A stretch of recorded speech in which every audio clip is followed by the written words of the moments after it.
Hello, and welcome to MacYak number 149 for December 16th, 2021. And my goodness, you better be prepared because you will not believe what's going to happen. You will be shocked to your very core. Totally shocked. Bye. Nice show. So, before we get into anything, we have our good friend Sean. Is that it? Sean? Close enough. Well, it's not just his hands, So well, I don't recognize the clean office and the space that he has. Yeah, This is just swanky throwing me off. setup. Yeah. I got my new workspace. Just don't pay any attention to like all the boxes on the floor. No, that's normal. you should see the rest of my room here. Yeah, don't worry about that. Sean, you've seen Steve's basement. Believe me, the boxes on your floor are nothing compared to. Yeah. You can't even see Steve's floor. Thanks. I love you, Mike. All right, so we have Sean from Steve's floor since 1997. Yeah, before I moved into the house. So that's a good thing there. So we have Sean from Action Retro here. Thank you very much for joining us tonight. I have no idea about all those cursed items in the background, but let's hope that they don't jump through the screen and curse all of us. You know what I like None are on most about this fire, new so it's setup? fine. There's not a single R, G, or B light back there. Don't make him turn them on. There's a bee here. It's a bee. It's not lighting. There's some light on it. It's fine. Hey, he just moved. You have to give him some time to set it up. Yeah. Yeah. I need to set up like J's back there with all the R's and the G's and the B's, lighting up the whole back of the room.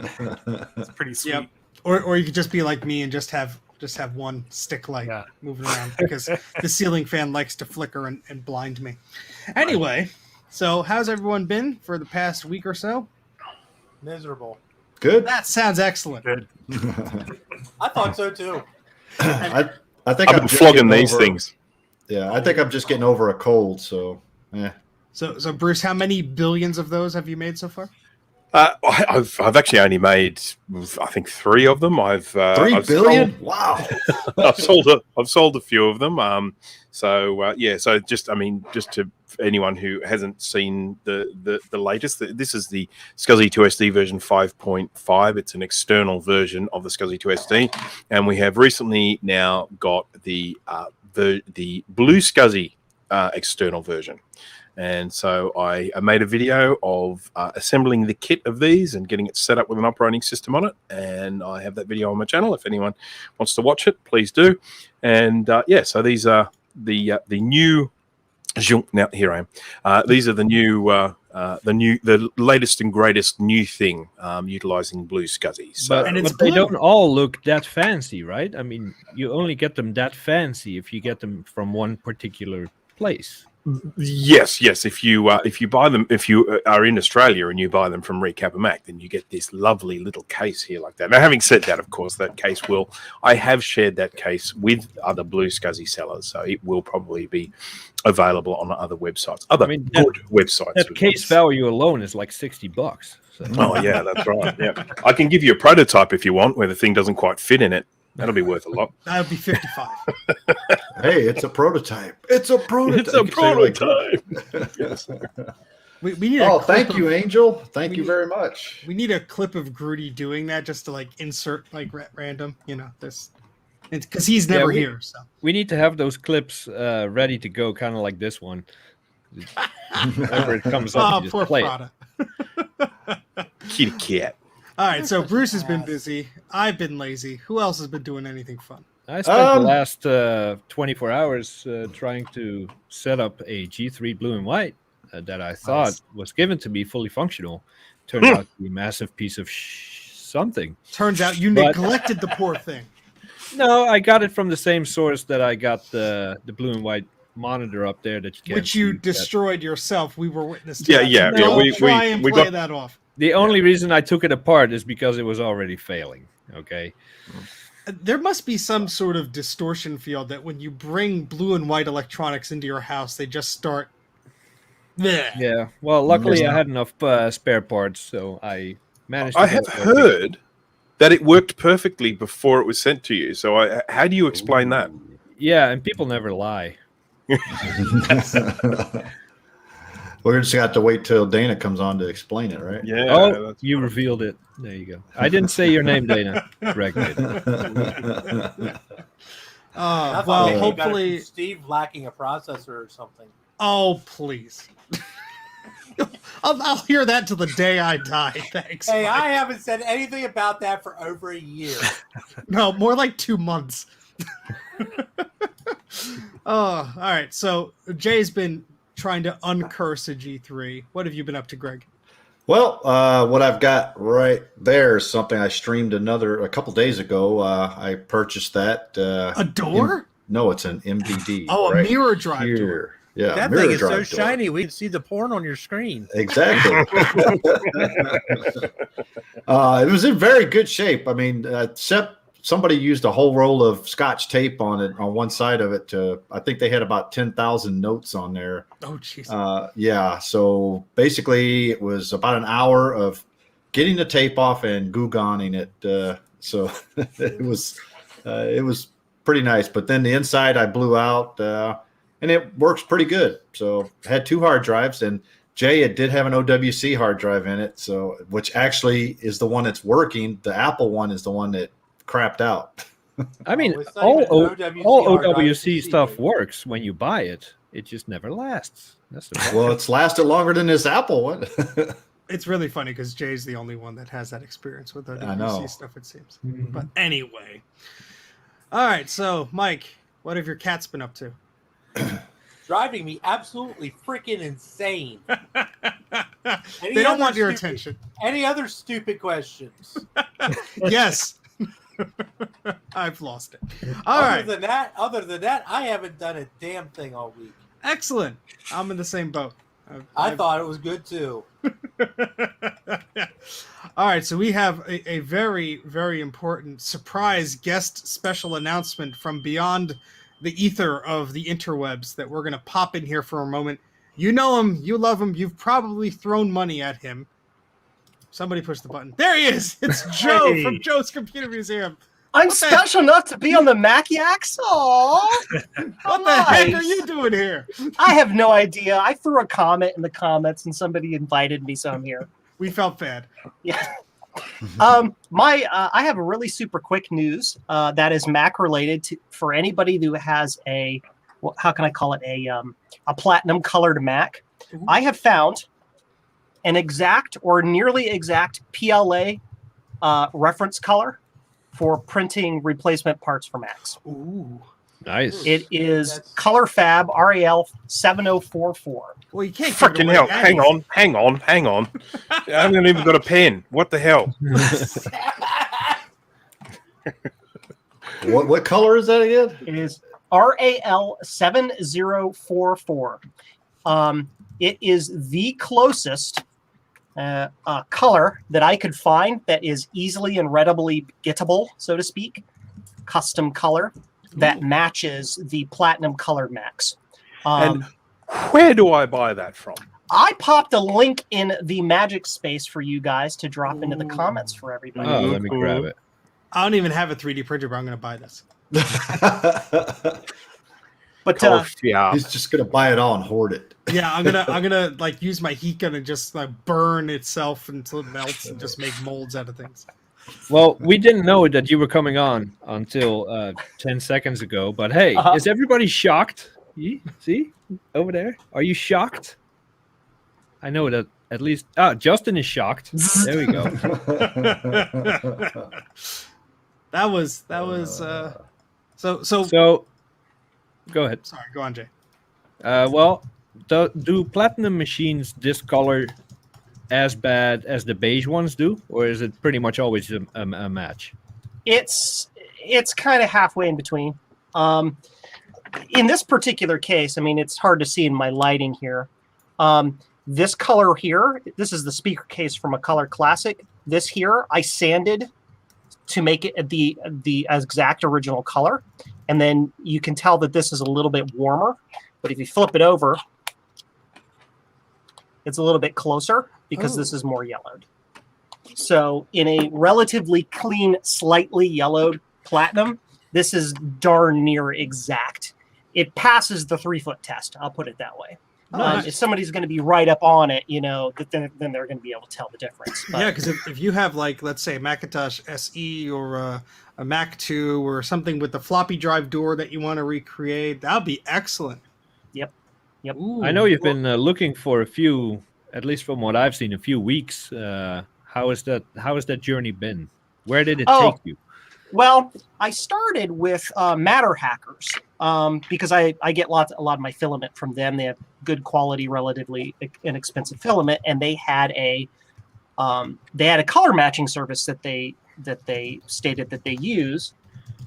I had it over here. I don't have the color chip, but I did some testing. I got one of these silly little things, one of these color sensors, did some color matching, found the exact Pantone color, which is 400C, in case anybody wants to know the exact Pantone color. Wow. And I found that Matter Hackers does Pantone matching in scare quotes. And I contacted them because you have to contact them. And they're like, yeah, we don't do that anymore. Contact the company in Italy. And so I contacted the company in Italy, and they're like, contact Matter Hackers. So I'm like, screw it. Then I just did some Googling, and I found this company, ColorFab, in the Netherlands that does color matching. But they don't use Pantone. They use RAL because Europe. I don't know. But I was able to get a close match to the RAL, sent them the code, and they're like, yeah, we have that. It's in stock. Here's the spool. Order it. Oh, nice. Done. So, yeah, it took me a couple of weeks to jump through all those hoops to find the right process. And that's it. That's really all there is. You can always count on the Dutch. So I have no idea what currency this total is. I'm on their website, and they've shown me the total. It's $47 for shipping, or 47 somethings for shipping. It's in euros, I think. Yeah. Chickens? It's Oh, expensive. okay, all right. It is expensive because they custom make it on demand. Yeah. So Okay, what you're saying, Joe, is we should just pay you to 3D print the stuff for us, so we don't have to pay those outrageous prices. You know, that's a thing that you could do. And if you go over to a certain guy's website, he has these already ready for you to get if you want. So I can vouch for the quality. I can too. So what is next on your recreation list, Joe, now that you have the magic color? oh my gosh, I don't know. Replacement clips for the originals of these that break off that you can super glue in place. I don't know. Millions of different options. So they could break again. Yeah, there you go. Yep, it's euros. Okay. I'd love I'm just to going to figure out what's it's going to cost me. I'd love to have like the bezel, like for, you know how you have like the Power Mac G3 desktop, like the non-tower ones and the 7500. I'd love to have like different bezels for like the zip drive or a jazz drive and stuff like that. All of the push button mechanics. Oh yeah, for yeah, the Performance 6000 series and stuff. Mm-hmm. Oh, you're gonna be ordering a lot more of that filament. I'll just tell you that. I'm gonna have to start ordering in bulk. So a lot of people, and I've been seeing this for years, like, oh, I need a panel for this. I need a front cover for that. Does anyone have it? I'll pay anything. I'll pay anything. Here's my firstborn child. But now that we actually have a source and a way to make it and places to buy it, now we're going to see how determined you beige and platinum peoples really are. I'll just bribe Joe until he makes things. I have just worked out that for me to buy 1 2-kilogram roll will cost me just shy of $200 Australian. Oh, that's fine. That's fine. Is that mostly shipping? Buy it? No, it's not mostly shipping. Yeah, and here in the U.S., the shipping was a little bit less, and it ended up being like $120 a spool, which I don't know how that translates to Australian dollars, but it's somewhere between like 5 and 10 times more expensive than a regular spool of PLA on average. Now, would you be able to? I'm guessing because I don't have much experience with the 3D printer at all. Would you be able to use like a cheaper color for like the stuff that's not going to be showing at the front, and then use like the more expensive color to like do the final coating of it? That's actually a good statement. In theory, you could. Okay. If you had a dual extrusion printer with 2 spools, or you have one of the slightly more upmarket printers that has the ability to stop a print mid-print and then re-level to continue the print. You could actually do that with an Ender 3. I've done it before. I've switched colors many times. Yeah. Okay, Yeah, cool. most printers firmware have it built in now, where you can pause it at the right layer time and then change the filament and all that. Mm-hmm. Yeah. So it would save a lot of money if you do it Steve's way. I don't know how many layers one of those panels is. What, like 10, 15? If that? About 20. Ah, So yeah, if you can 19 save somewhere if you can save 15 to 18 layers and put the cheapest crap in there that you can find, that would save a lot of money. Use You it put all like the- gold. And you print the first couple layers too in like super fine pitch, and then everything else is like 0.5 millimeter slices. That's fine. That's fine. I mean, the truth is that most of the time when I'm printing stuff in matte color, I'm printing really small things. So it probably makes sense to have a spool like that, you know, and just for those little tiny things. And then if people want to buy them for me, they'll be like $500 each. Australia. You definitely don't print prototypes with that stuff. No. So, Joe, where can the lovely people find you on the interwebs and on Twitter if they want to bribe you for making things like that? On the Twitters, I'm at Museum Joe, and you can find me on the YubTubs if you just look for Joe's Computer Museum. And Joe, worth mentioning, this is something that I probably should just share with you privately and not live on stream, but I got the PCBs for your little adapter thing. I'm just going to buy the components now, and then I can start making them out here. Absolutely. That sounds good. And Mike, Awesome. when you sent Joe the invite, did he sign off on the small print? He's making bezels for all of us I now. forgot to send him Hold the on, small let me print, look. But you can kick him off now if you want. Bezels are free for everyone on MacYak. Whatever part we need in platinum. we Okay, got. yeah, the shipping will be $89. Got it. Well, Joe, thank you very much Well, for you stopping by. you'd make a great eBay seller there, Joe.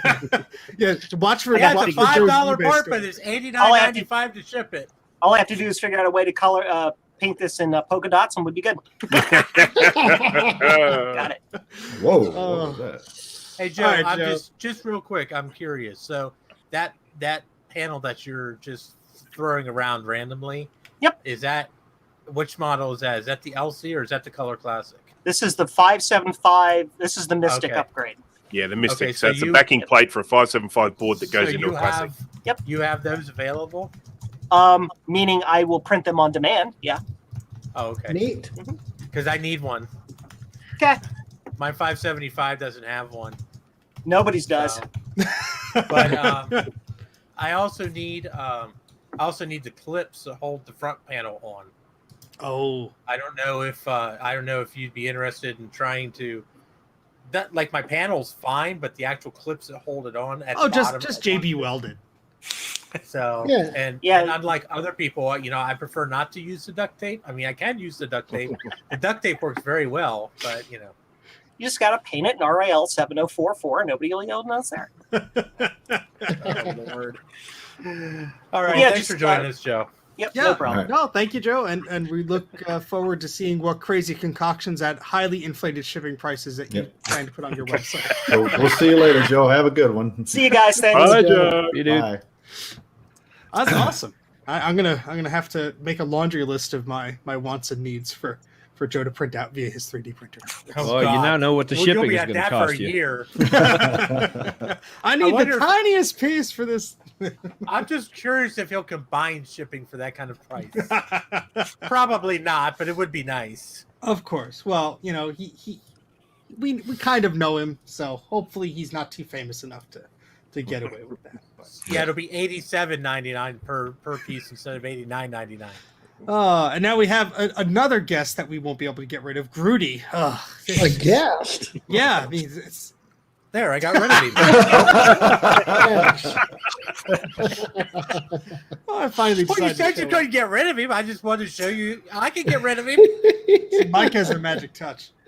All right, You've been so trying to get rid of this though, Mike, and it hasn't worked so far. It just keeps coming back. poor product. All right, so on to our first topic of the evening here. So we're going to be talking about buying and selling secondhand hardware. So whether it's, you know, you're doing this just you're buying stuff like me, you're hoarding stuff and you're never selling it, or you're somebody who actually goes through the effort of fixing this stuff up and then daring to sell it and make some money back of your time and investment. So we're going to be talking about this a little bit, you know, how you photograph your items, how you list them for sale, stuff like that. So I haven't really been on the selling side of things. I've been on the buying side of things. So who Big surprise there. here has been selling things that may want to introduce us to this wonderful world of actually returning on your investment? Well, actually, I have actually been selling a lot of stuff that I've gotten appropriated. I fixed up a lot of stuff and put stuff up on either eBay or our Facebook marketplace. So it works out pretty good when we do it that way. And who keeps messing with? I'm producer tonight. Not me. But- Can't blame me. We're But, group producing. That way, nothing is good. Yeah. So, anyways, but I put stuff on both eBay and Facebook Marketplace, depending on where I want to do it. Like, for instance, if I want it locally, if I want to sell it locally and I don't want to ship it, I'll put it on Facebook Marketplace because I put it on the local for sale groups here in Virginia, and usually you get somebody that can come, basically a couple of the next day or the day of that you put it. So, because sometimes I put something out there and somebody wants to buy it like right away, and they'll come by and grab it, so it's like it sells that quick. So you're saying you sell stuff under the value, and people are like, I gotta get it. Well, I don't sell stuff at a polka dot person price, There you go. so No Mr. Polka Dots then. yeah. Let's say the price is good enough for Grudy to just say yes. Yeah. Hey, In fact, yes, it's funny. yes. It's funny you should mention that because I came across a couple of different items, and Grudy. I was talking about it in the chat, and Grudy bought both of them. And before Jay could even ask a question about one of the items, Grudy's already here's PayPal. Already gave it to you. Yeah.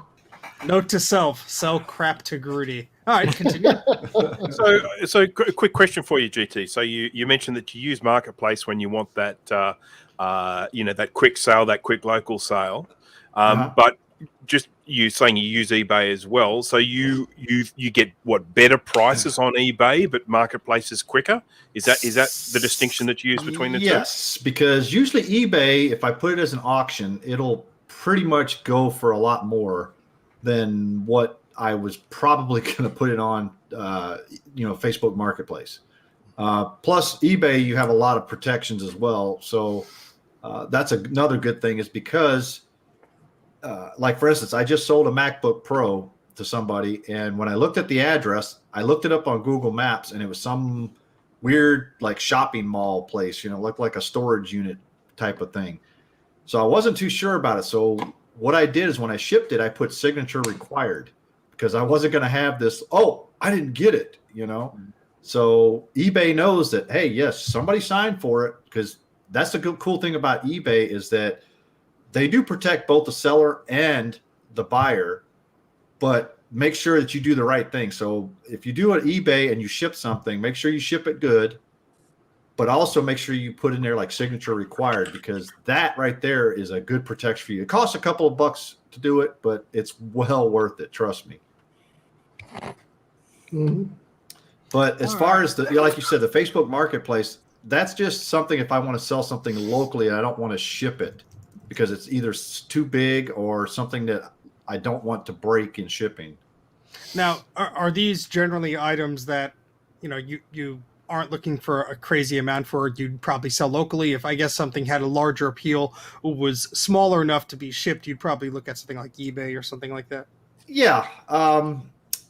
I know Facebook does like shipping stuff, but people don't generally think of that as a worldwide marketplace. The biggest problem with Facebook Marketplace is that you get a lot of people in there that want to scam you. So you got to be careful about it, for one thing. Especially do not ever, and this is one thing I'd say, do not ever take somebody's email that says, okay, I will send you a PayPal outside of eBay or outside of Facebook Marketplace. I will send you a PayPal and you send it to me, blah, blah, blah. Because a lot of times they're just trying to scam you. And yeah, the only time to accept that is if it's like a PayPal invoice with the shipping address and everything, because then it's like considered a PayPal business transaction, and there is protection there from PayPal. But if it's just, hey, here's some money from PayPal, there's no seller buyer protection. Exactly. So that's the reason why. In fact, when I sold that MacBook I was telling you about that I sold to that person that is in Florida, I actually had somebody after the sale try to scam me because they sent me an email saying, "Oh, I just purchased this, but I need it shipped to this address." do not ever ship it to another address besides the one they put on eBay. Yeah. Because eBay will not help you. Okay, so if you ship it outside of eBay's email address or their address on eBay, they're not going to help you. So whatever address they use, make sure you use that address. And a good tip for that is if you ever browse on eBay, you'll likely see a lot of popular sellers will have like a little laundry list of like, this is how we do things, and if your address isn't blah blah blah, we won't ship it. Just look at that and sort of follow those same principles, because those people have been selling for ages and they know a lot of the loopholes and scams that people try and get one over on you. So. And Justin made a very good point here. Don't ever accept PayPal friends and family payments unless they are friends and family. Yeah, you're not protected if you do. So. Yes. Or actually, don't ever pay with friends and family. Do not ever pay, because you could accept and not be a problem, because when you make or accept a friends and family payment, there is no going back. You cannot, take it back, or PayPal won't do anything to you, because it's not considered a business transaction. Exactly. So there's no protection or anything. So don't ever pay someone if you're buying something off of eBay or Marketplace.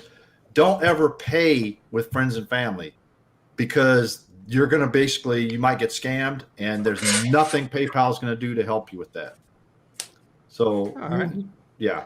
So anybody else have any tips on this? We'll continue, but just curious. Well, I stopped selling on eBay years ago because of one transaction.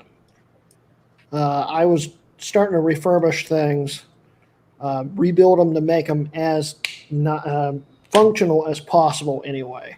So renewing things. We talked about refurbishing last episode.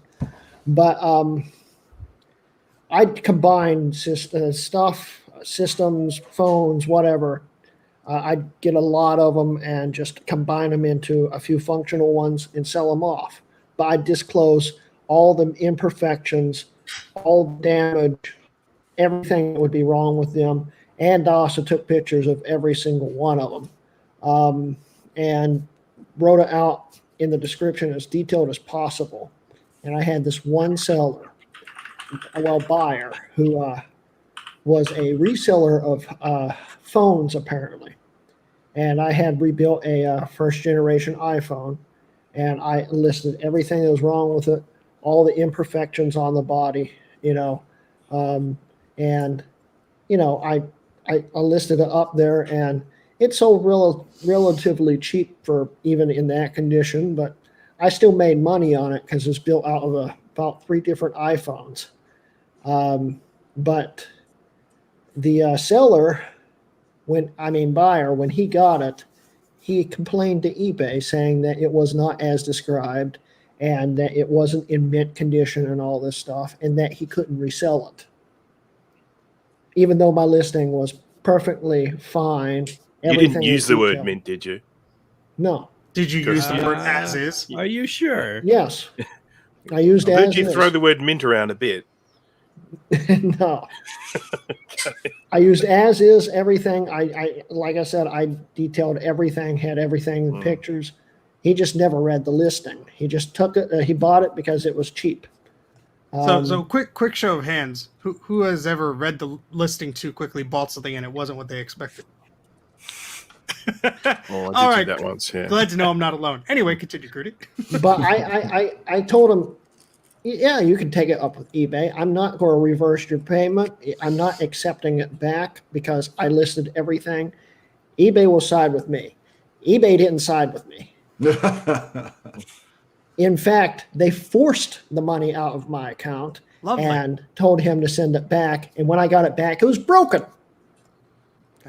So I said, never again. I'm not selling on eBay anymore because I did everything right, and I still got screwed.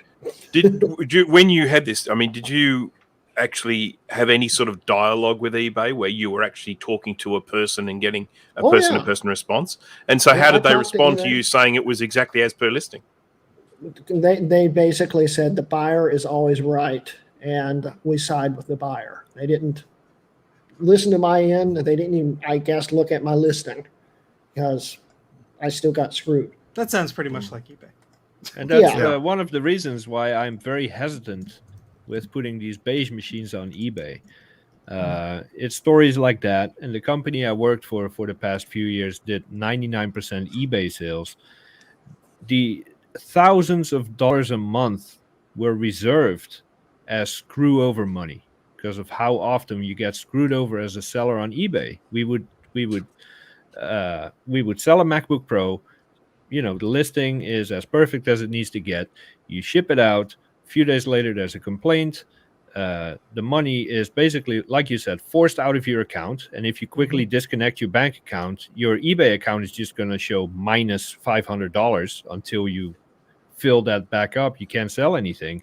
So you just have to take it. And when the product comes back, if the product comes back, you get a brick or a Dell or something completely unrelated. And eBay will screw the sellers every single time. And that's why I haven't put any of these machines online yet, because it's not personal experience, but I've heard enough over the years to know that if someone buys this machine and wants to screw me over, they can.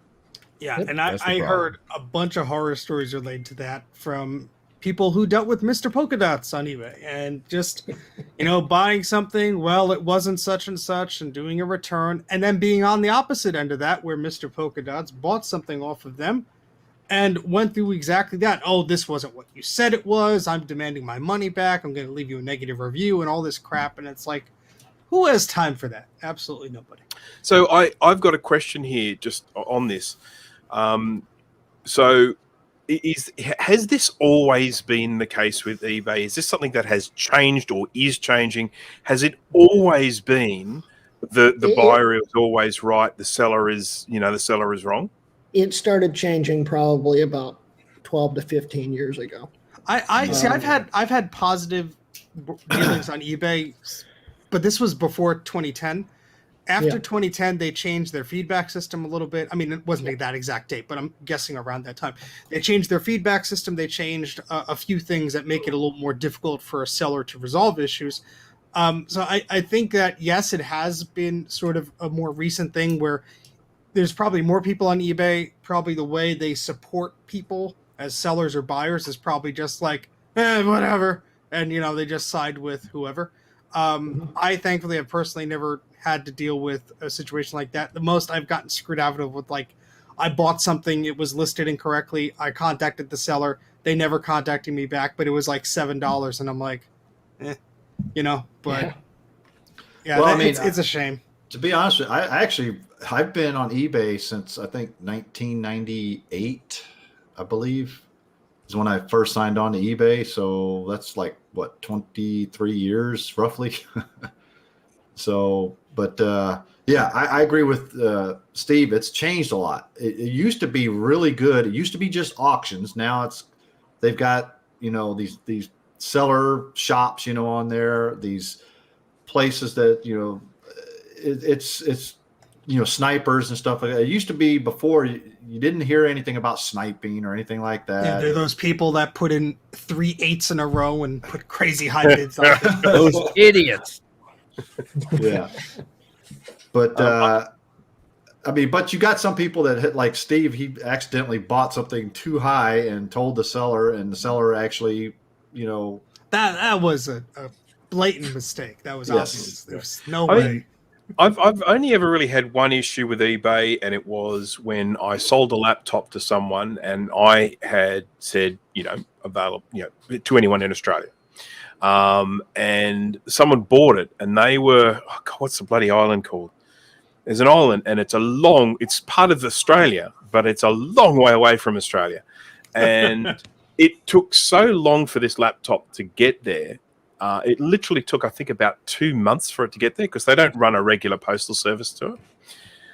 And then he contacted me and said that there was a problem with it. I said, okay, no worries, I'll send it back. And then so came back again, and 2 months later I got it. So this is now like 4 months since I actually sent the thing off and arrived, and it had been dropped. Now, I can't say for certain whether the buyer dropped it. It could have been damaged in transit. I mean, this thing, it's been unaccounted for like 4 months of its life. I mean, who knows what happened to it? But it wasn't really something that, I basically refunded the money. I got the laptop back, and that was that. It wasn't a major issue. But every other instance I've had on eBay where something has happened, everything has been resolved to, with everyone being happy. So, I guess that all comes down to both parties being reasonable individuals. If you've got someone who is actually deliberately trying to screw you, that's a different story. But on the whole, I've basically had pretty good interactions with everyone that I've dealt with on eBay.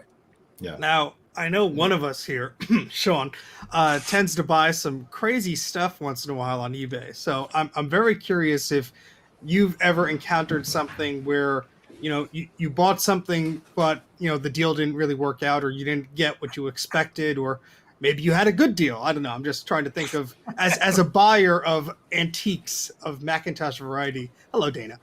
What do you think, Sean, about this problematic thing with eBay being silly? Dana's Alice. Yeah, I've never really had many problems on eBay, but I don't buy a lot of stuff. I buy specific things that I have alerts for, and Sean has usually they're, I'm not just buying the first. Whatever I just buy something like randomly, that's when I have trouble. But I don't do that often. So you're saying you have control. I don't like this. Yeah, This makes me feel sad about myself. I mean that's the problem, because if you buy from like a reputable store on eBay, which I don't mind having stores on eBay, because it's like, it's sort of like a business that stands behind it. Now it could all be baloney, but 9 times out of 10 they have an address there. They have business hours or a phone number you can contact. So it sort of makes you feel a little bit better. Okay, I'm buying from such and such. If there's a problem, they're what I could do is list it out right there if I could return it or whatnot. But yeah. So and I'm just yes. Speaking of random obscure stuff on eBay. Oh God, Rudy went looking. Was that the one that was on there since like 2010? No, this okay, one nice. popped up just randomly, and I bought it. Excellent. I'm so jealous of that. So at the end of the day, that equals $1 per megahertz that you spend. Right? Roughly, yeah. Okay. Roughly. Don't worry, it'll take him 6 months to install it if we're lucky. That's Then Yeah, it drops probably. on the floor. I should actually mention I did have another eBay experience once. I forgot about this one where things didn't work out too well, but I didn't really mind too much about it. I didn't kick up a stink, but I bought a laptop from someone who said it was his daughter's laptop and it stopped working.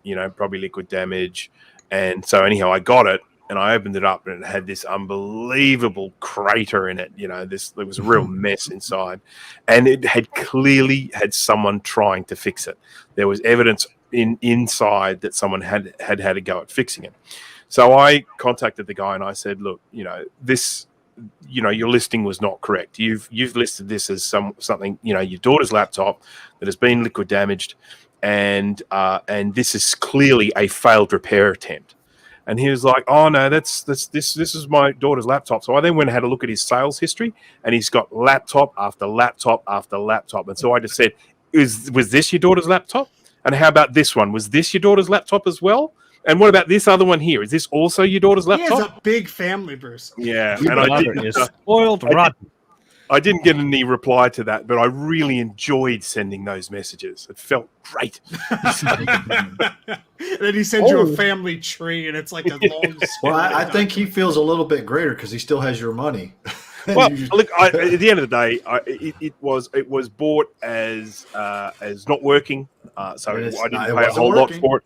But the main thing was that I bought it as something that I would probably be able to fix up. But I got a lot of parts out of it, so I have the perfect amount of printers that any person living in this house should have. That's all I'm going to say. A lot. 85 and counting. It's fine. It's fine. Yeah. It's totally fine. Sean, do you need an image writer? I can sell you one at a good deal. Oh, come to think of it, I did have one other story when I was a buyer, and this seller scammed me with an iPhone 4 back in the day when they were still worth money, because this was like, I think right before the 5 came out, right around when the 5 came out. And this one was a custom one. It was the biggest, it was a 32 gig and stuff. And I bought it for like $200 on eBay, and the guy didn't ship it out. And he gave me an excuse that around the same time, and he happened to be in that area, so I believed him. There was some kind of natural disaster. I can't remember exactly. It was somewhere out in the Midwest, I believe. Hurricane or flood or tornado. Something really happened in the area where, a hurricane in the Midwest. Yeah. But it was a bad disaster, and he said he was right smack dab in the middle of it, and he couldn't just send it out right at the time. So I believed him, and I reversed all my stuff, and it never came.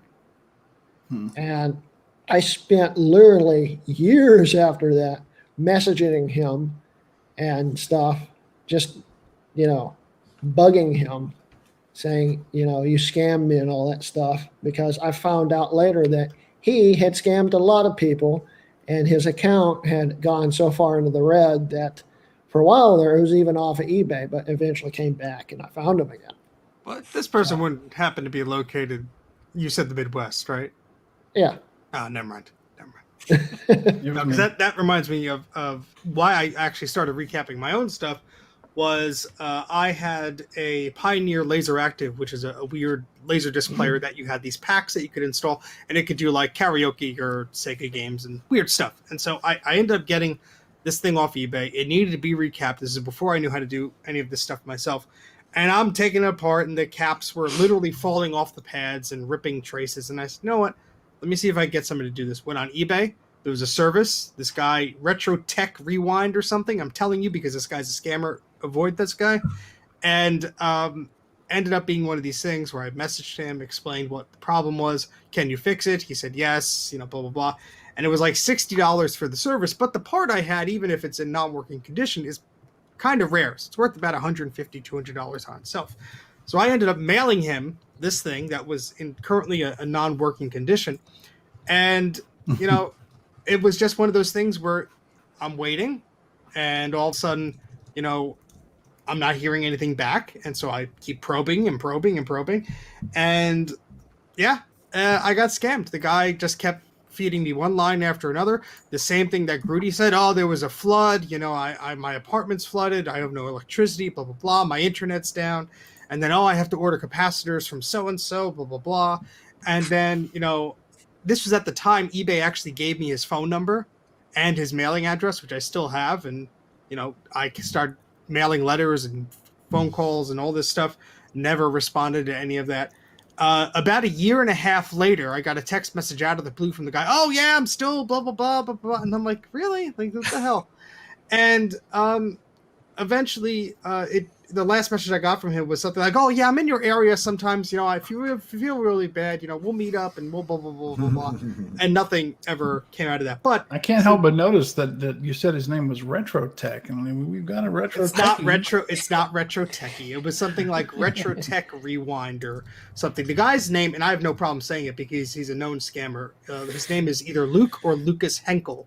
And he's somewhere near Harrisburg, Pennsylvania. And so the problem is that this guy was exactly. Trust me, Mike and I have had those conversations. This guy scammed me good. I accidentally found the guy on Facebook Marketplace. So this guy is a scammer, and I ended up submitting like a 40-page police report to my local police station, which they're not going to do anything, but it made me feel a little bit better. But what happened was Mike sent me a link on Facebook Marketplace, because Mike's always looking at crap to buy, just like any of us, because we all have problems. And it was a Laserdisc player, and lo and behold, it was mine. It was the part that I had shipped the guy. And so Mike kept sending me the link, and I kept clicking on it, and I'm like, why can't I see it? It says this item is no longer online, because the guy blocked me on Facebook. I'd never contacted him via Facebook, but he found me and he blocked me. And so I included that in the police report. It didn't really get anywhere, but yeah, retro_tech_rewind, or just all together on eBay, was this guy Lucas's handle. And apparently he was involved in scamming a lot of people out of toys and collectibles on some other web forum. So it was pretty easy to find the guy. But yeah, be very careful if there's a service that you send something along to have repaired, because you don't know if you're going to get back, make sure they have an online presence or some type of feedback or whatever that you could trust, because this guy looked legit and I sent it away, and it's just been, this was October 2018, so who knows, maybe I'll still get it back. Look, this actually it makes me want to ask a specific question based on all of these, these events that have happened. Us talking about these, where we've been scammed or we've been, ripped off or something like that. What have we learned? What can we pass on to others to avoid this happening to them? Just buy stuff, never sell. No, because even if you buy stuff, you could get scammed. I mean, either way. You have to be really careful. What I would suggest is somebody's username, whether it be their eBay handle or whatever. If I would have searched for this RetroTech Rewind thing before I went and purchased this, I would have seen a lot of shady stuff online if I just would have searched for that username. And to answer the questions in the chat, no, I never got the item back. So, well, also look at the feedback. One of the biggest. Well, that was the thing. The feedback was all positive, so that threw me off. I look at the negative. I could care less about the positive feedback. I look at the negative feedback. Same as Amazon reviews. You ignore all the good ones, focus on the bad ones. Exactly. Exactly. That's pretty much the way I look at stuff. I do basically negative reviews. I mean, I'm like, because you're going to see the truth come out in those versus the bots that sit there. Oh yeah, this is a wonderful deal. Blah blah blah. It works great. No. And there's these websites like consumer feedback and stuff. Like for shits and giggles, I looked up Mac 84 on one of those websites. Nothing but it's a scam. His videos are too long. There's rabbit hair in my repairs. You could clearly tell that all the positive reviews were fake, but all the negative ones were spot on. So. Yeah, I mean those fake 8-hour live streams are really hard to pull off, but they're convincing. All right, so I think we've beat this into the hole here. That's a phrase now, I guess. And so just be careful on eBay. If you're buying or selling something, you want to make sure that you're well protected. You understand any protections that are in place by any of you. Let's make that a one-time use, please. Yes, please. I was just going to order T-shirts. Oh, boy. All right, who wants to take on this next thing that may describe the title of our show today? Jay? Yeah, I'd be happy to. So some of the people here may have noticed this today, which is a little different from our usual thumbnail. Some of us have received some concerned messages, like, is everything okay? Who died? Did Mike buy 5 more cats? What's going on? So to give it away, no. It is not the end of MacYak. No, you are not going to be shocked either. This is just the same show it always has been and will be going forward. This came about because our guest, Sean, here recently did a video. And here is a very, very enlarged and pixelated screen snap of it. There is a chilling new OS X for PowerPC Macs. Of course, everyone here knows chilling, new OS, sorbet. Sorbets are called chilling. Get it? Clever. Everybody knows this. Yeah. But a few people on the Facebooks got really, really triggered by this. And one in particular. Yeah. Some fun discussions happened about people calling it clickbait, misleading, and I don't respect people that do all that stuff. So as we were discussing this in the MacYak group chat, we're like, hey, I'm going to make the most clickbaity thumbnail we can possibly think of and trigger all those people out there and just kind of talk about, how content creators title their videos and what is clickbait and what is not. And kind of discuss that a little. Well, what strikes me about these people that complain about clickbait, they're all a bunch of white knights. They're like, well, I know it's clickbait. I know that's not really what it's about. You never see people going, oh man, I thought that's really what this video is going to be about. No, nobody's fooled by it. It's like, so you think you're protecting people from misinformation by being this white knight online and saying, "Oh, that's not what the video is about. You should stop being so salacious."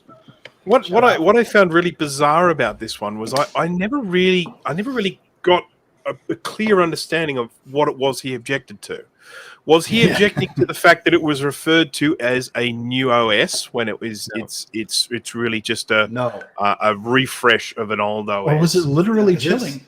One of the comments he made was like, "You don't." I don't have it in front of me, but you don't want to find out what it is by having to click the video. The title should be clear. That's so the I told idea. him. Well, here's the funny thing. The title is clear. Yeah. It's a new OS X Yeah. for PowerPC. He was just immensely triggered over the word chilling. Well, here's the funny thing about that too is that he didn't even know it was Sean. And as soon as he found out, because he didn't watch the video, he said, "I'm not going to watch it. I'm not going to watch it because it's clickbait." So Sean pipes in on the chat, and he's like, and then he's like, "Oh, it's Sean's. Well, why don't you just rename it?" He kind of got like all, it's like, and so obviously Sean rushed out and renamed it because So yeah, the weirdest thing to me was that he started telling me like, "Oh, just change the title to this." Like, how presumptuous is that? To just, go to somebody who made a thing and be like, "You should change this because I said so." Yeah. As a random person on the internet, I said change this. You know what, Sean? I was half tempted to type in there saying, "Do you create videos? Why don't you go create your own videos and then you can name them whatever the hell you want to name them?" So here's the thing: using a bit of wordplay, using chilling. Sorbet, yeah, great. Maybe he doesn't know what sorbet is, but anyhow, that's another story. Is that actually clickbait? No. Well, No, this is the most mildest form of clickbait I've ever encountered. It would be clickbait if you said, "You will not believe the performance of Sorbet Leopard." Because we did here today, better, but it's not like heads and shoulders above. It would be this like is clickbait. This is clickbait. it None is. of this is true. It has nothing to do with the actual video that we're putting out. This You'll is never believe what pure we're going to talk about. unadulterated clickbait. Yeah. So, I mean, as Jay sort of so aptly put it, I mean, if we'd have had a thumbnail with, sort of a half-naked woman on there or something like that.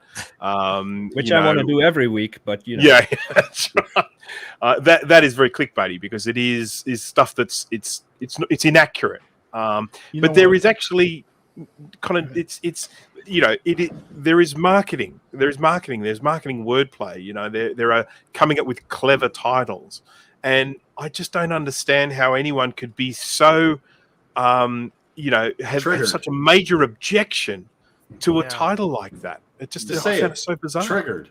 it would be what I was like trying to make to him in the comments was, the main point is you got to entice people to click on the video, but still say what the video is about. And that the more people I get to watch the video, maybe they'll take their PowerPC Mac out and try something new with it. So I want to reach an audience with it, and it's a lot better than chucking them at Best Buy for recycling or for GT to salvage.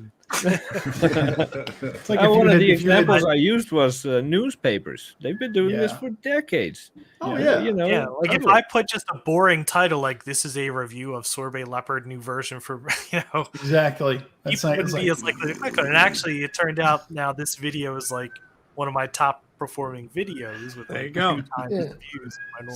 It works. All those people have seen a new thing they can do with their PowerPC Mac. To be honest, though, Sean's videos are way far from being boring. I mean, if anybody's not seen Sean's videos, go watch them because he is they're very misleading, but they're fun. Yeah,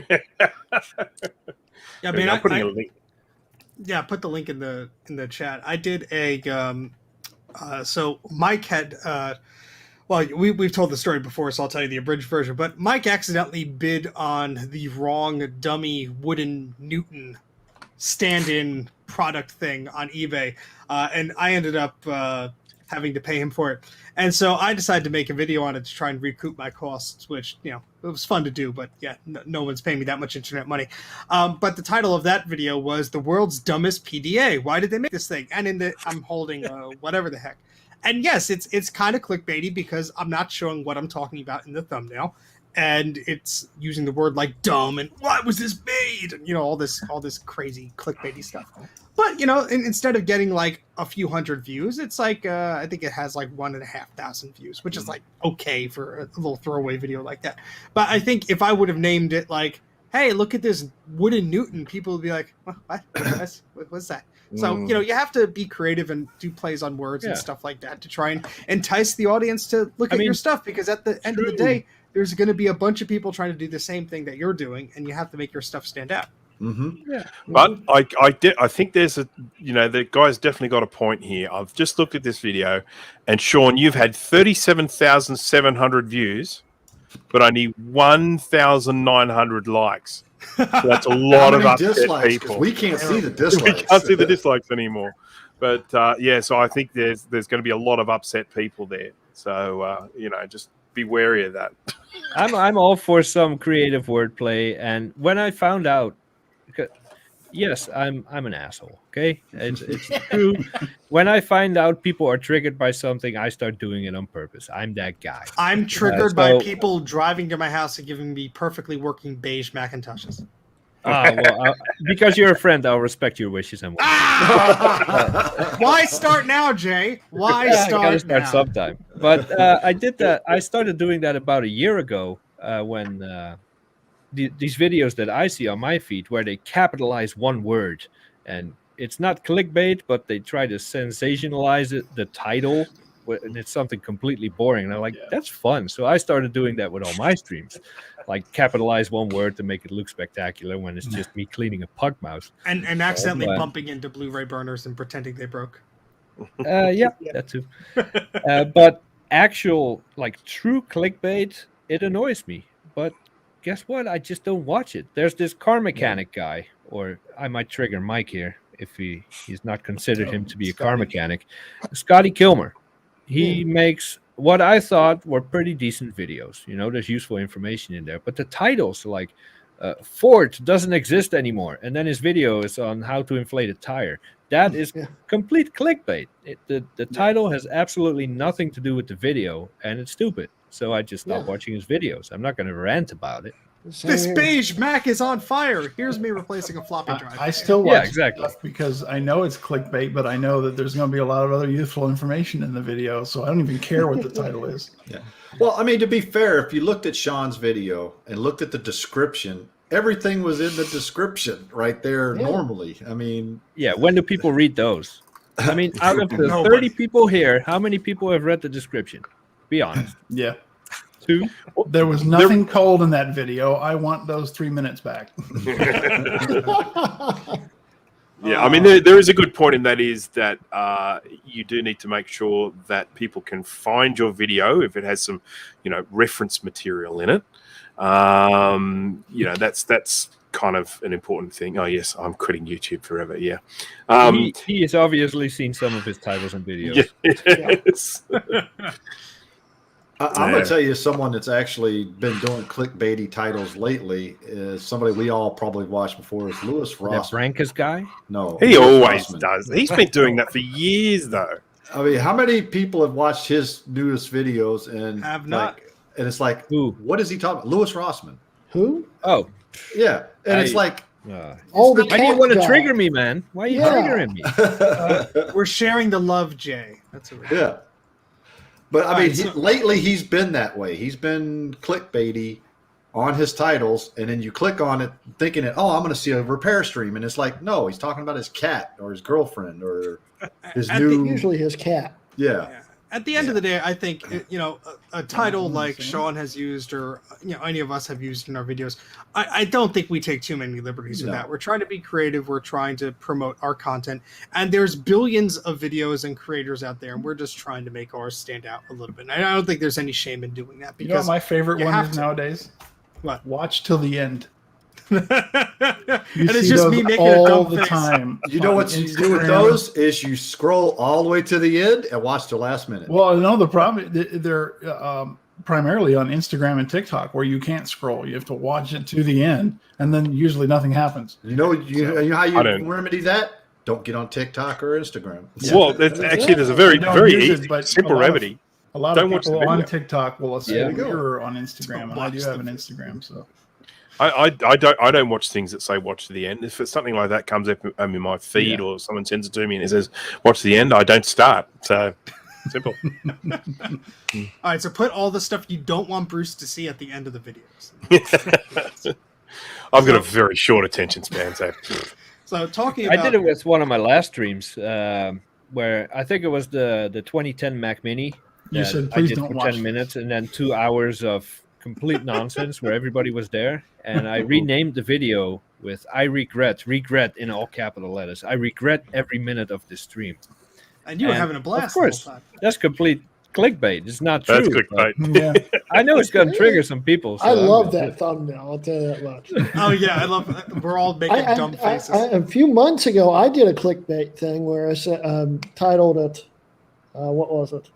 I'm trashing my MacBook M1 MacBook Pro, and I had a picture of my M1 MacBook Pro in the trash can as the thumbnail, and it was just a live stream saying that I bought the M1 Max. You should have shipped it. I to think one we of us. should all start clickbaiting the crap out of our videos from now on. What do you say? Yeah. And I mean, there not goes Sean. my Not Sean. He's already doing it, but everyone He has else. to. He's teaching us. This is why he's here today. Do what I do.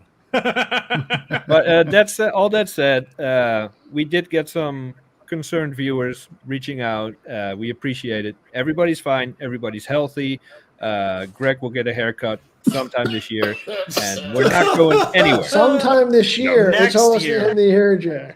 I know. Better hurry up then. I'm gonna have Sometime to. this decade, maybe. I'm gonna have to drive down there in ninja garb, steal my Sentra 610 from you, like tie you down like a hog, and just like get a thing of clippers and just. I mean, that's a live stream right there. Like you won't believe what I your did. Sentra 610 is still wrapped up in the original bubble wrap that Mike put in it, and it's That still Jay sitting. put in it. You forgot yeah, even that Jay whoever put gave in it the it. damn thing. See? Whoever gave it to me. Ah. It's still sitting there in front of a stack of Gateway 2000s. Oh, that's a horrible sandwich to be between. Yeah, but it's got a bunch of those Pentium upgrade cards in them. Anyway, Can I ask real quick? Everybody here except Dana makes videos and does stuff. How do you name? Because I know we all think about it. How do you name your new content, whether it's a blog article or a video? If you name it what you're actually doing, it's usually boring. Yeah. In writing. So how do you? What kind of considerations do you take when thinking of a title? I mean, we're all going to jump in this. Let's go in order. Let's go with Sean first. Okay. Yeah, so this is something that I obsess about when I'm doing stuff. So now I try to, even as I'm filming the video, I try to think of what the title could be. And I try to make it so that, you would ask a question, like it leads to a question, like, well, what is blah, blah, blah. So that's kind of my strategy now. So they have to open the video to answer a question that the title and thumbnail might imply. Okay, that's a good answer. Mike, do you want to add anything, or do you just have your cats walk on the keyboard to title your videos? I usually just have the cats walk on the keyboard, but I try to make something. I try to make up something that's kind of funny and something catchy. Mm-hmm. Since I don't post many normal videos now, just live streams. Well, didn't you have one recently that was like, let's see if I can fix this, or will I shoot myself, or something like that? That's clickbait there. Oh, the Mac Pro. Yeah. It was what the hell was it? It was crap. Yeah, it was something along those lines. Something along those lines. Yeah, it was something along those lines. It was like, can I get this? Can I revive this Mac Pro or something like that? It wasn't really clickbait. I mean, it was a live stream, but it wasn't clickbait. It was just, But I'm not opposed to clickbait because, truthfully, now if you're saying one thing and doing something else, it's just total BS. But like in Sean's case, it wasn't really clickbait, but he got everyone's attention. He got people talking about it. So it worked. And that's exactly what you want. You want people to see your damn video. So this guy that was complaining about it, he was actually helping Sean more than he thinks. Yeah. That's how it made our conversation. So there you go. Yeah. So, all right, Bruce, you're next to my viewport. Okay. I have two different types of videos that I do, and one is sort of instructional videos, like guides on how to do things, and they're the ones that I probably pick up most of my subscribers from. And for those, I tend to do very, very vanilla titles for beginner's guide to soldering, that sort of thing. It's I am just looking to have it so that the title just very clearly explains what's inside. Yeah, right. And that's because it is meant to be instructional. And so that's dull. But if someone is out there going, oh, I'm looking for a guide, they don't want to see a video going, this everyone in the world is doing it wrong, or whatever, some stupid sort of clickbaity title. People are just going, oh, beginner's guide to soldering. That's what I'm after. And away you go. And how many views does that video have? 8 billion. No, it's a million. So I've got two. I've got the part 1 and the part 2. So the part 1 has had 813,000, and part 2 has had 17,000, but that hasn't been around for anywhere near as well. Jeez. So my best video has like 200 views. Just saying. Repairing broken traces, that's 320,000 views.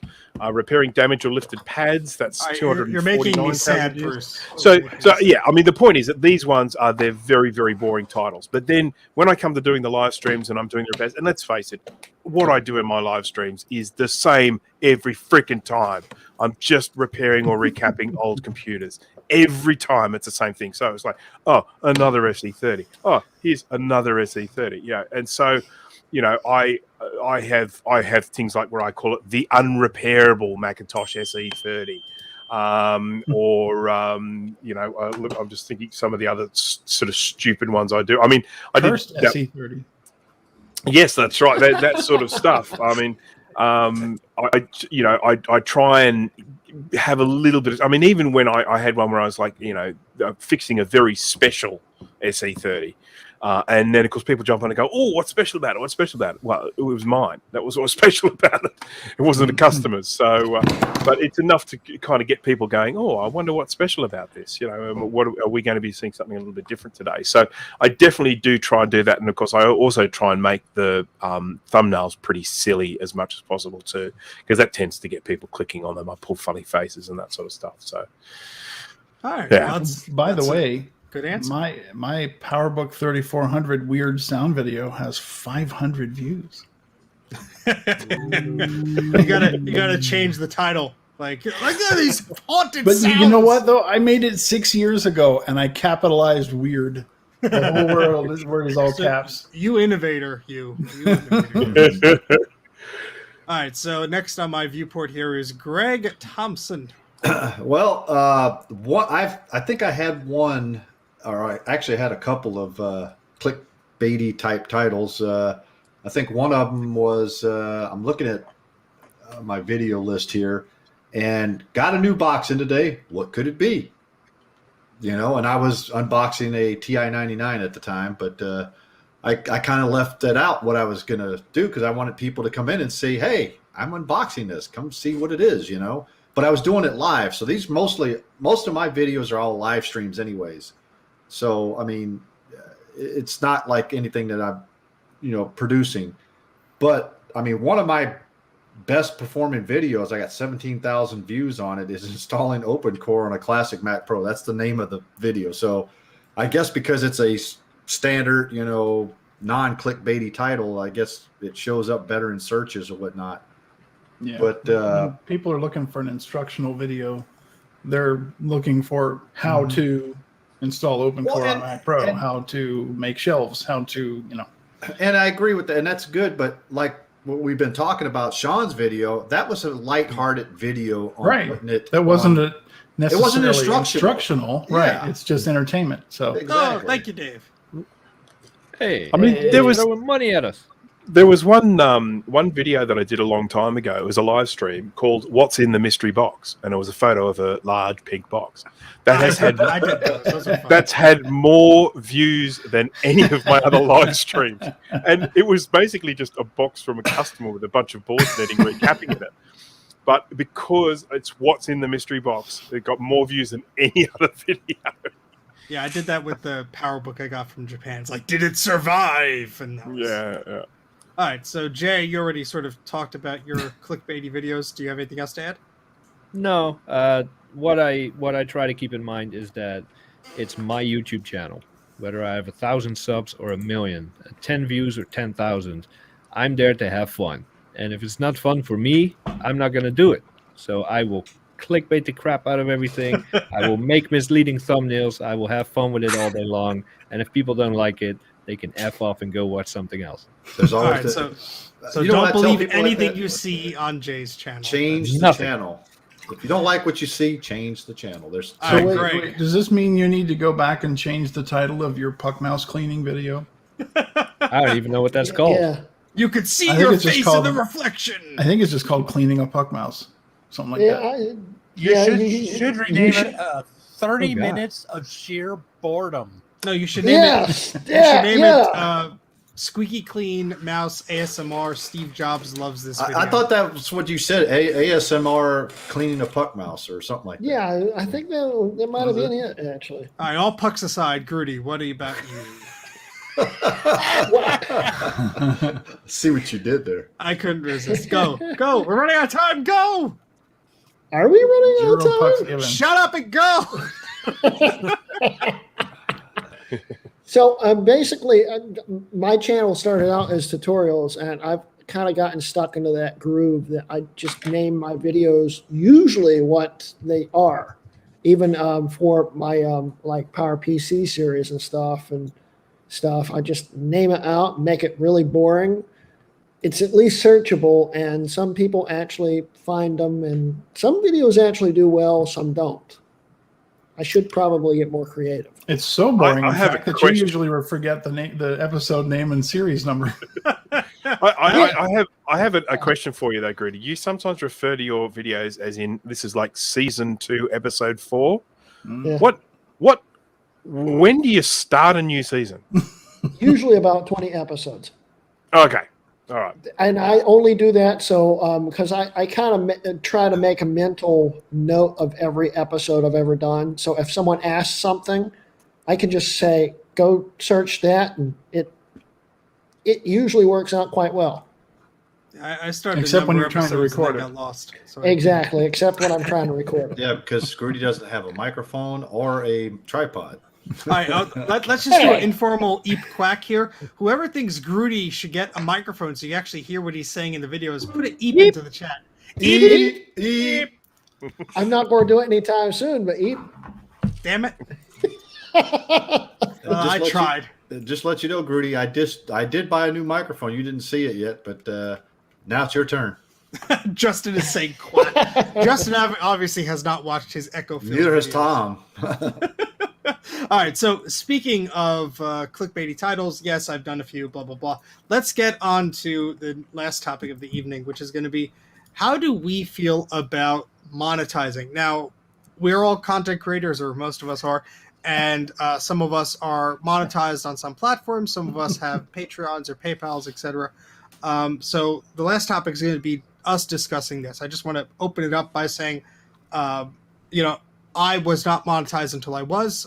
It certainly helps me procure silly things. That from is eBay. the most profound That is sentence I've deep. ever heard. it is. Well, thank you, folks, for watching this episode of Mac Yak. Well, Steve, to be honest with you, this actually was also talked about in that same thread that Sean's video was mentioned in, because a couple of people are like, I don't like when people, have paid sponsorship and stuff in there. Like Sean's had a paid sponsor link on or in the title, I guess it was. Yeah, but who's going to feed Sean's cats for him? Nobody. Exactly. Sean has to have that money to feed his kitty Right, cats. with comments such as the brilliant stuff that just came out of Steve's mouth. Can I just do this real quick? Smash that like button. They're going to smash the dislike button instead. It doesn't matter. They can't see it. Mike's dying back. I think Mike is falling off his chair. I wasn't born until I was. I had hair until I didn't. I'm sitting over here dying. I get tongue tied. If any of you see my damn live streams, you know it. So let's talk to Sean over there because he's basically the one. Let who me made finish this my one. horrible introduction. Oh, okay. If I can ever get through it. Holy crap. Where's the Tylenol? Okay. Oh God. So All right. with Time to end the monetization, show, guys. Bye. No. for monetization, you sometimes think like, oh, this person must be getting rich off of this. And yeah, if you have billions of subscribers, maybe you could actually do it as your day job. But a lot of us, like if you're getting monetization or stuff from Patreon or PayPal, it's a drop in the bucket considering how much time and effort you put into this stuff. So I have no problem seeing ads from people or sponsorships or promotions or anything like that. If you really don't like the ads, you could get something like YouTube Premium, and it just removes the ads or use an ad blocker or whatever the heck you want to do. But for someone who's much more famous and cooler than us, we'll go to Sean, and he could tell us about all of his famous things about thinking about go. I can't talk. Go. Just That was a great lead in. I appreciate it. I'm so glad. I'll shut up It now. only took 10 minutes. Yeah, I mean, being monetized, first of all, I never expected it to happen, right? I didn't expect the YouTube channel to go anywhere. I just started it, for fun, using my own machines and doing whatever. But as I've been, monetizing and sponsors and stuff, it's kind of like a blessing that I can just dump it all back into the channel. I mean, you can kind of think like the monetization and sponsorship money is like being funneled right into eBay. I mean, it's allowed me to buy like cameras and microphones and do all this stuff. I probably still spend more money than I actually get. Oh, of course. from all this stuff, but it definitely helps, and lets me do some cool things, and I just put it all into the stuff that I'm doing. It really makes it possible. I mean, but the question I have for you though, Sean, is how do you feel? Do you feel like you're not helping or hurting your audience because now you're pushing, products and stuff inside your videos and stuff like that? Or do you feel like a sellout, in other words? No. Yeah. No, not I was at just all. going to say, that's the other thing that bugs me is when people complain about sponsorships and videos. I'm like, you realize you can take this finger and you can click the arrow a few times until it's past that if you don't want to watch it. Otherwise, watch it and shut up. Yeah. This is how the guy, I this only is how the guy accept makes money. sponsorships from things that I'd actually Right. use. Yeah. And that's a big difference. I mean, there's plenty of channels out there that they will talk about anything to make a buck. Like you got this bald guy with the YouTube channel. He takes a sponsorship from a comb company. I mean, you're obviously there for the cash. It feels so smooth against my skin. Yeah. Yeah, I mean, I think with the as Sean is saying with this stuff, I mean, you're never, unless you really hit the big time here, the money that you get from these sponsorships, it goes back into buying whatever tools or whatever gear that you're using for the videos, because cameras aren't cheap, lighting isn't cheap, microphones, all the stuff adds up. And then you buy a part off eBay, it doesn't work, you can't return it, you have to buy something else. So it's an endless stream of buying hoarding crap. So yay. I'm on a roll tonight. All right, anybody else want to contribute to this? Save me. Bruce, go, Bruce. Yeah, so sorry, I had to just grab a delivery, so I missed Is it what wine? was said the Wine is last here. couple of minutes. So I do apologize if I go in and repeat anything that's said by anyone. But Wine? there's some good videos out there where people talk about sort of monetization and becoming a business, but you really can't expect that until you're into the hundreds of thousands of subscribers. And even then, you need to make sure you've got the right sort of content for it. You not all advertisers want to advertise on every video. We are largely in a tech field, and so you're probably going to get reasonably good advertising in that because people do like to advertise on tech videos. But at this stage where I am, and I'm in the sort of low 20,000 subscribers. The amount of time that you put into the channel compared to the amount of money you get back from it is so ridiculously disproportionate. You have to enjoy doing it. In terms of advertising, there are several different ways to make money, as Sean has just mentioned. I mean, one of the ways is through sponsorships and stuff. But if you look at it purely from Google advertising, sort of advertising on the channel, for my channel, it's somewhere between about probably $12 and $20 a day, depending on certain circumstances, how many viewers I've been getting, because that goes up and down as well. So if you think about it, if you think about the amount of time that you might put into, say, one video, you might spend 2 full days on it or something like that, and then the amount of money you're getting back from advertising, you really can't consider it a business until you're in the hundreds of thousands of subscribers. Up until that, it's just a hobby. Yeah, Yep. and with the recent changes to YouTube, it used to be that if you did not monetize your content, you would very rarely or not at all get advertisements. And YouTube have simply turned that around and said, you know what, we're going to put ads on your videos even if you're not monetized. So if you have the ability to monetize yourself, you may as well flick that toggle on, so as long as then you're getting the money and not YouTube just piling it into their pockets. And plus, can't you control like how many or the duration? Yes, if of you are ad breaks there monetized, you do have the ability to control what type of advertisements, if they're skippable or not, to a degree. I mean, there are some videos where if the video is not long enough or whatever, or if it's not suitable for ads, they determine the quality isn't good enough, they will tailor it to. Because if you don't do it, you're going to get ads like literally every 5 to 7 minutes. Oh yeah, I made the mistake of doing that. On my computer, I don't see the ads because I am smart. But on my Apple TV, there's nothing I can do. I don't see can't the avoid ads them. until I didn't. I mean, if you don't want to be monetized and you don't want ads on your videos, just curse like a damn sailor, and advertisers will mostly stay away from you. Yeah, when Mike was on my show, that wasn't a monetized video because I don't think it liked his language.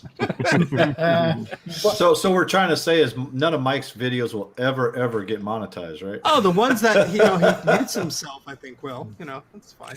Well, I don't I'm mind. not worried about it. Which ones are those? Because I want to go watch those then. But look, I I don't mean, mind if he's talking a about the content ones creator, stuff. if a content creator wants to monetize, hold on, I'm all for it.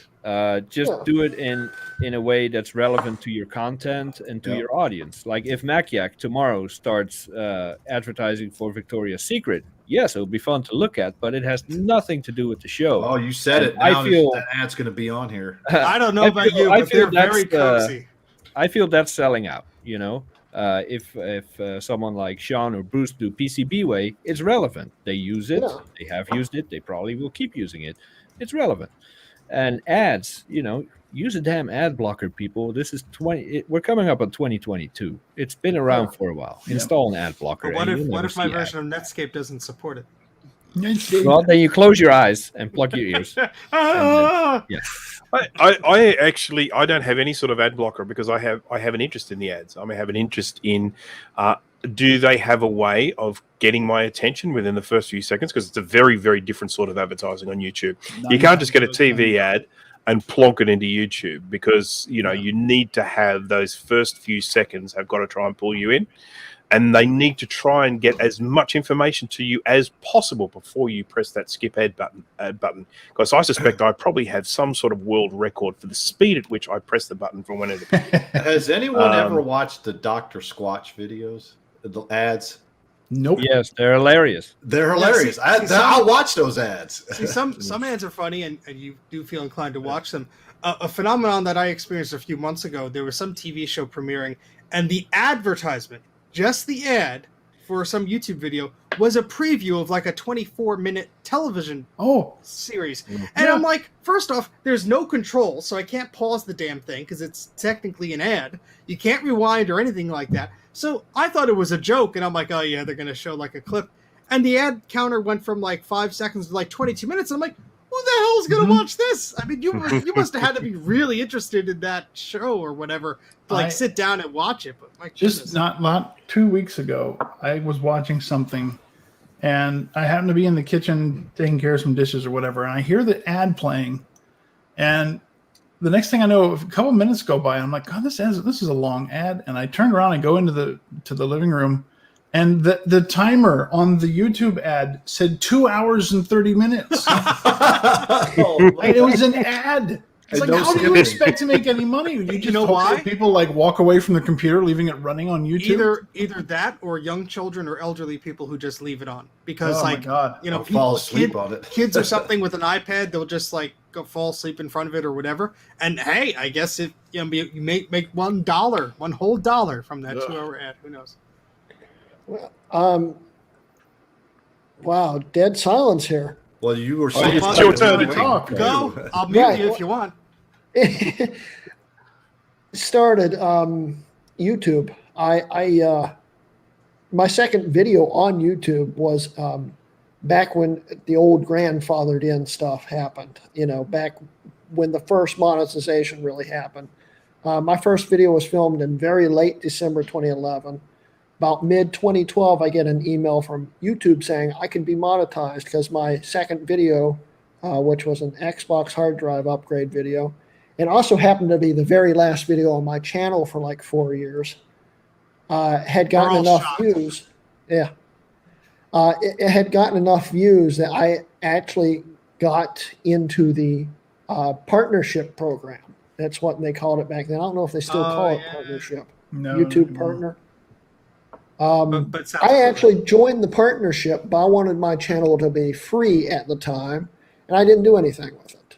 So when I came back in mid 2016, my first few videos were getting steam because of the Mac Pro series, and I thought I'll monetize, and it took me just about a week.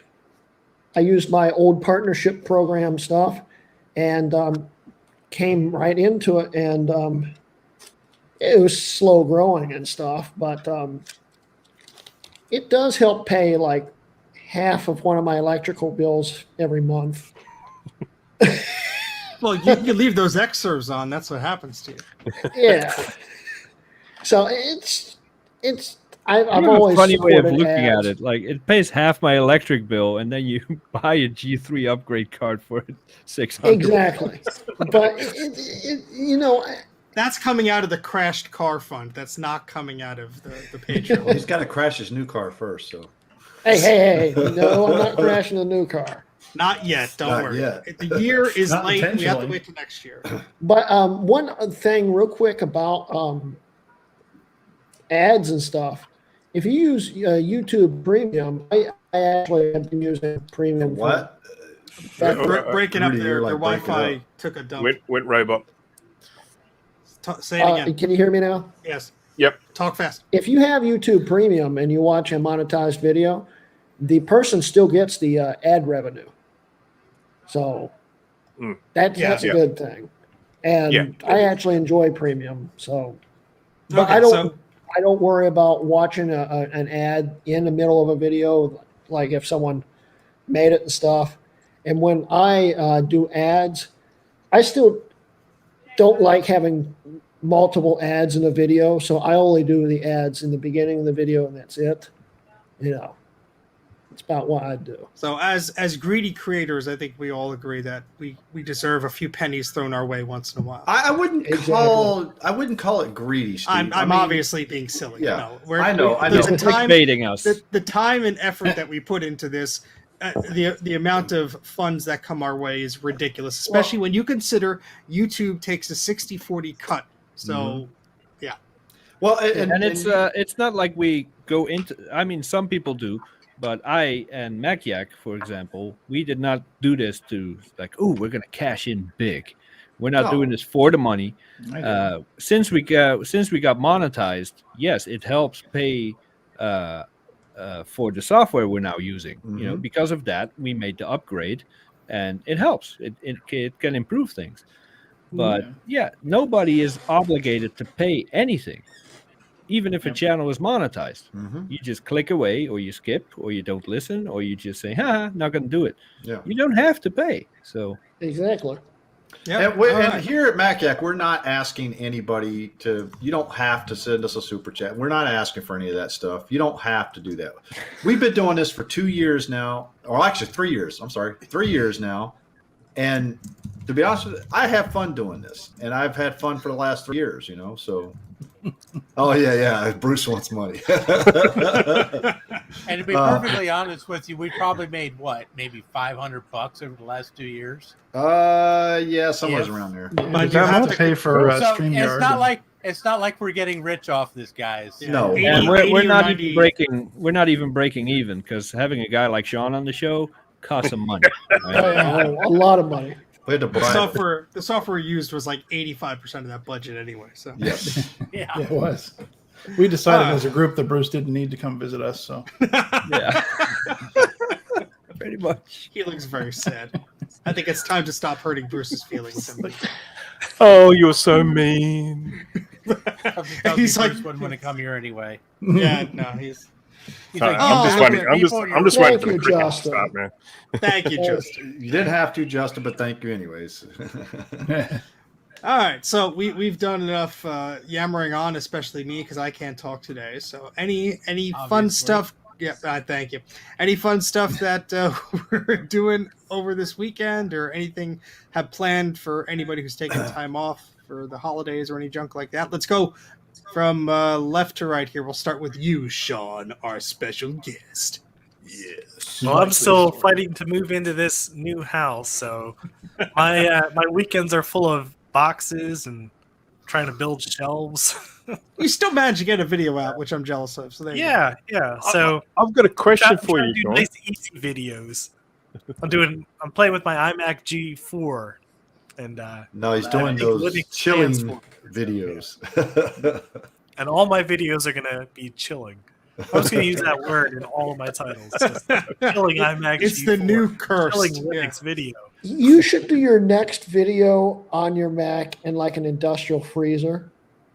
Just make it really chilly. He Running doesn't want to Give have Sean brain ideas. machines. You're giving Sean ideas. Look at that. running sorbet leopard inside a freezer. What were you going to say, Bruce? It's the only way to keep a Mac I was- G5. I was just curious when we had you on the show once before, Sean. You told us that the way you do your videos was kind of an accident. You didn't have enough space for a studio, so you sort of set up with a camera at a certain distance, and then your hands in the video. In the new house, do you have a larger studio, and are you planning to change the way you do videos, whether we might see your face in them in the future? Part of his brand, though. So that's a good question because I've been slowly building up parts to make a little set, and I don't know when yet, but I do plan on adding some face to the hand. That you It might be one of our faces. So you're basically doing the crazy Ken face reveal. Yeah. You should Oh, he do it didn't Mr. invent Rogers style, where you walk in through the door and grab a sweater out of the coat, out of the closet, That would actually be That would be genius. awesome. change into your tennis shoes, and then now go through now the that's what trolley. I'm gonna do. That's the best idea I've ever heard. I'm going to beat you to it. I'm going to go downstairs and film right now. Hello, friend. Bye. It's a beautiful day in the basement. All right, We got a question here. I really should answer about someone asking about tax on the YouTube revenue and tax deductions for the junk you buy. I mean, I pay tax on the revenue, and anytime I buy things for the YouTube channel, because it is a business expense. So that's a tax deduction. So And I just answered the question because I'm the one that actually owns this YouTube channel. As far as the YouTube, we all have access to. We all have the same access to it and everything. This particular channel, but it's under. I actually made it back when we first started this stuff, and so it's actually under my YouTube username and all the other good stuff.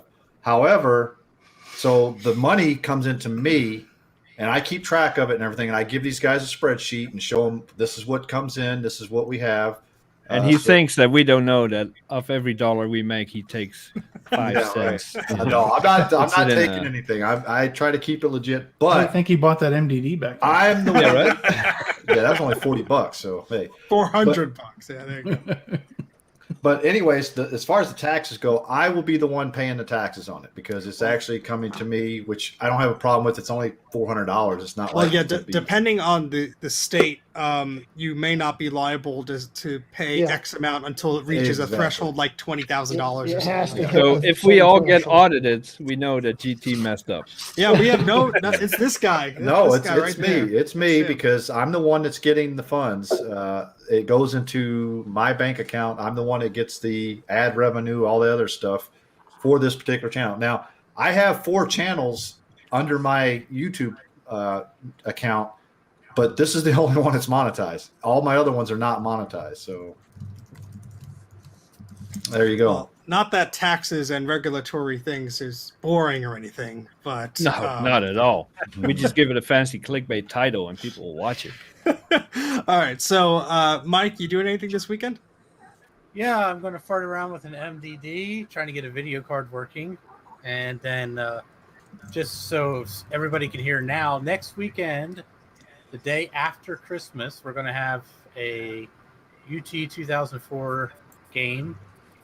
And we're going to live stream it. It is going to be full of explosions and very, very, very bad language. Oh, yeah. So it is going So to be it's not going to be monetized. Well, it's not going to be on this channel. It's not going to be on this channel anyway. It's going to be on my gaming channel. Yeah. And maybe Steve's channel. I don't know. I'll figure it out. We'll leave all the cursing to be on yours. But so Jay has informed me we can have 8 people, maybe 10, before the Mac Mini turns into a molten pile. I'm setting up the Mac Pro so we can go up to 16. Oh, okay. So we can have Nice. 16. Nice. So okay. High society. And now Jay has the fiber. Anybody who is interested in participating, it depends on how many of us want to join, first of all, and then afterwards we'll fill in any additional spots with anybody who wants to participate. Shoot me an email, and we will Or go on Discord and yell at us. Well, you know I'll be there. No, you do won't. that. Then Steve will know what the hell to do because I have no freaking idea how to use Discord. Yeah, just go on Discord and say, "Hey, I want to join." We're going to be using Discord for voice chat anyway, so. But Jay and I are going to work on getting everything set up next week. But as for this week, I'm just going to fart around with an MDD and I don't know, see if I can make something explode. You know, That sounds like fun. I mean, All I right, got a since cat Bruce- back here. Maybe he'll explode. I was going to surprise Bruce because he was muted and not paying attention. I was going to call on him next. But all right, Bruce, Yeah, I'm here. What are you doing this week? Any Yeah, what do you plans? want? I have. Oh, we lost your Muted audio. again. Everybody's muted now. What All happened? right, you muted yourself, Bruce. There I you go. okay. Someone unmuted me and then I muted myself again. How did Okay, everyone fair get enough. muted? That was weird. Anyway, Yeah. I blame Yeah, the look. host. So I'm working on a review video. I haven't really done any review videos before. This is going to be my first. I'm actually going to be. I have a product that has been sent to me, and will be testing it out and then posting a review on it. And I am really excited about it. So there. Oh, and I'll probably do a live stream on the weekend as well. clickbait. He's Cool. excited. All right, Grudy, what stuff are you lighting on fire this weekend? Well, this weekend I am flying back to the Midwest. He's going to crash an see. airplane. Let's I'm hope you're the gonna- only I'm passenger. going to go get my truck back. No, just leave it there. It's better in appreciating value where Yeah, it You is. really the- think it's, the- you really think it's going to make it back? He needs it to come You are to smoking get crack. stuff for here because he needs a truck to get all the stuff he has here. I Well, wouldn't the trust that excursion thing. runs now, GT. Runs. You mean 4 now? Fred, Yeah. Fred And Flintstone my- style. The 1986 F-250 runs too. Yeah, if I your, wanna your, drive your truck that. your truck runs, Grudy, and my Quadra turns on. That's fine. Yeah, the dealership from not too far away from the layer actually fixed it properly. So That's what you assume. hopefully it will make it. And who knows? Ken and I might film something this weekend. So May And God the have repairs mercy on only Ken's soul. cost 3 times more than the truck's worth. Yeah. Anyway, the other Greg, what are you up to? I'm going to be playing a little bit more with this thing back here. This, right there. I've got to put some more software on it. Plus, I got to work on my G5 a little bit more too to get it ready for next month. I guess we will talk about that next Mac Yak, but I have to get that ready for the challenge, and hopefully everybody else is getting ready for it too. But I'm going to be playing around with this thing a little bit and see what I can do with it. All right, cool. And Dana, I assume you're not doing anything, but you can make something up. I'm actually going Christmas shopping this weekend. Ooh, you Yay. getting us anything? None of my family watches this, so I can say I'm setting up a mini for my dad. So I was over there a couple weeks ago. Long story short, he said I had a CD changer that I play music on every night, and it wore out. I was like, really? Because you play it every night. That's why it wore out. So I was like, I'm going to rip all of his music to digital, and I've got an old 2011 Mini that I set up with High Sierra, nice. and he can just let it run, and nothing's going to wear out on it. So, Till the Mac Mini Excellent. burns. but I need to get him a screen, a keyboard, and a mouse. So I'm going to do that this weekend. Just give him an eMac. Oh yeah, well I've AMAC got would one. Be great. Yeah. Speakers Yeah, are good if he has enough space for it. And you're Speaking back of to which, you the- got a G3 He's got the speakers and covered. white He has a that, stereo, real nice stereo. So is fixed Okay. now, right? what? I said now you have a blue and white G3 that's fixed now, right?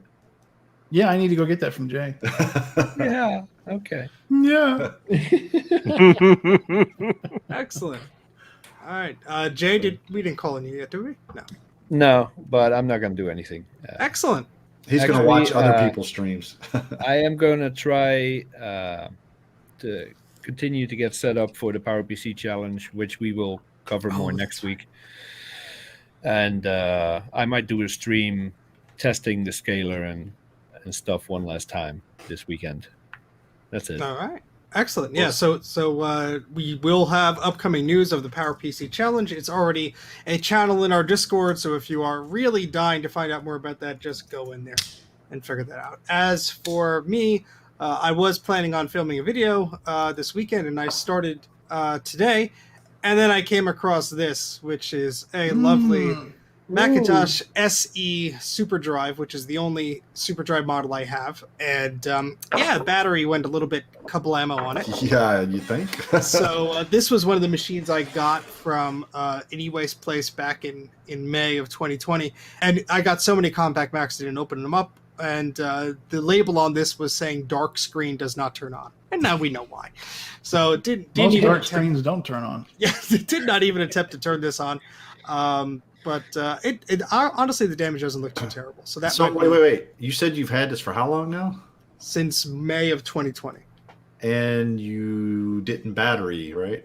If you didn't listen to the past I don't. 17 Yeah. words I I said, don't. I'm Yeah, messing he with one of the did. He did compact actually Macs. explain that. I did like 3 live streams of opening up compact Macs, and somehow this eluded me. But anyway, Yeah. this doesn't look to be in terrible shape. There's some rust on some pins. Thankfully, the saving grace is the chip that does the high density floppy drive magic, the Super Wozniak integrated whatever, the swim chip. That thing looks to be okay. So I could always just rip that out and shove it in another SE board. And I have Kai's wonderful SE reloaded board. So if I was really adventurous, which I'm not, I could actually just put that board with all these components and replace a few things. But it doesn't look too bad. Do you have his newest board or? No, the SE one was fine. You're thinking of the classic because again, you don't listen to things. Yeah. But but yeah, so that sort of put a halt to the video I was going to try and get through this weekend. But I have some time off coming on work for the rest of the year. Basically, at the end of this week, my hellish thing will be over, and I get to tinker around with some crap. So you'll probably see some 8-hour live streams from me, and that's about it. So, Steve, what are you doing this weekend? That's exactly what I'm doing. gonna be falling off like that cat, and there we go. But Dave's been here for a while, so I guess it's time to remind everybody to join our Discord server. If you think we're as fun on here, then you have to check out our Discord, because I'm not there to mix up words, and that's about it. We do have our website, mac-yak.com. Be sure to visit that. Be sure to also subscribe to our channel. Mac Yak is here on YouTube until it isn't. You can like it, you can subscribe, you can do all that stuff. And for free tech tips and help, I'm going to read anything off the teleprompter. Tinkerdifferent.com. Go there and spread your tinkerers. And there we go. And you better get ready to press that video thing, because bye, guys. Thank you, Sean, for coming. Yes, thank you very much, Sean, from Action Retro, for hanging on. Yep. He's put up with my horrible hosting for this show, and he won't be back anytime soon, I'm sure, to tell us about it. But check out his channel, subscribe to his stuff, give him your monetization money, and go tell him how lovely all his clickbait titles and thumbnails are, because we love them. But all right, guys. All right. That's No, I'm just saying. Go away. Guys. Bye. See ya. Bye, everybody. Save me.